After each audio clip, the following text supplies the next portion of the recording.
Hey, this is Carl with a quick market update. So, guess what?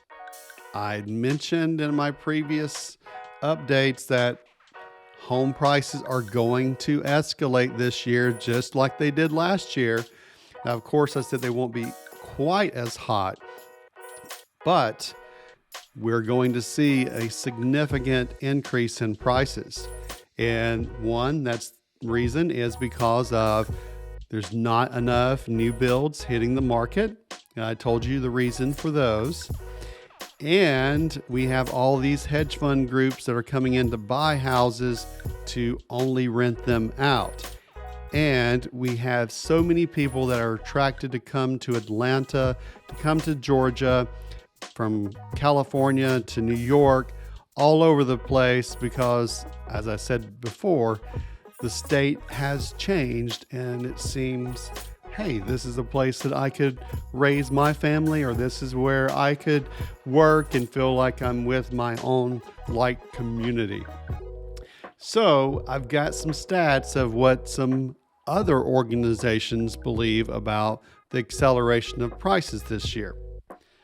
So you can see that Fannie Mae is predicting that just almost 6.75% increase.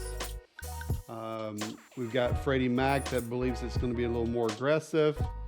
NAR, National Association of Realtors, and we have the MBA that is predicting higher fees than anyone else. So why is this happening? So real estate is a hedge for inflation. So people are pouring out of the market currently and going into real estate. So a lot of institutional investors and individual investors are going in to real estate to hedge against inflation. And you can see here in 2021, when inflation was at 6.3%, housing moved up to 18%. We're still going to see a huge amount of inflation. That's why the Feds have indicated 3 times this year that interest rates to the banks that will lend for mortgages are going to get an interest rate hike to them, which means they're going to pass it to the consumer. And we're already seeing mortgage rates increase. The question is, how far are they going to go? A lot of analysts are believing that it's going to get up to 4.5%, possibly even 5%. What is that going to do to you? Well, if you're on the fence about buying a house, and let's say you were last year pre-qualified for maybe $350,000, and that was back with a 2.85 or a 3% interest rate. Well, with the new interest rates, just even currently, you may only be able to afford $320,000.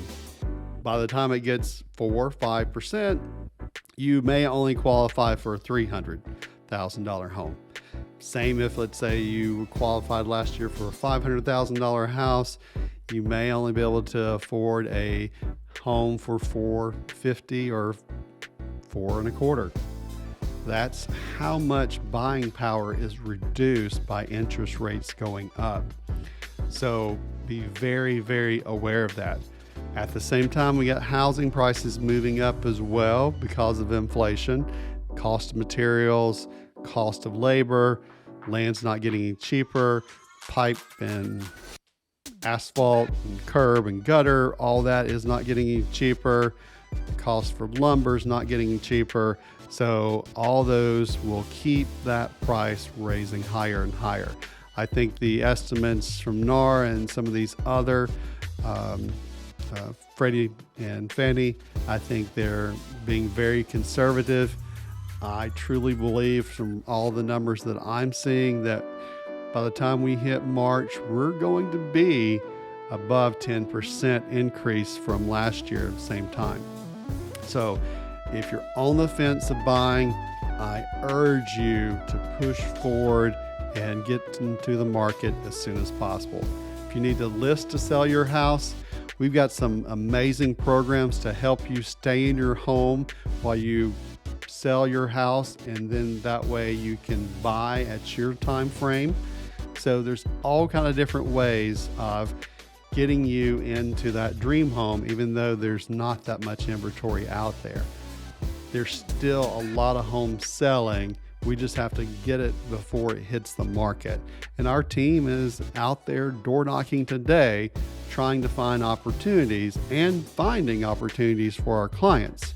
And we network with all kind of agents that would rather work with us than to list it and put it on the open market.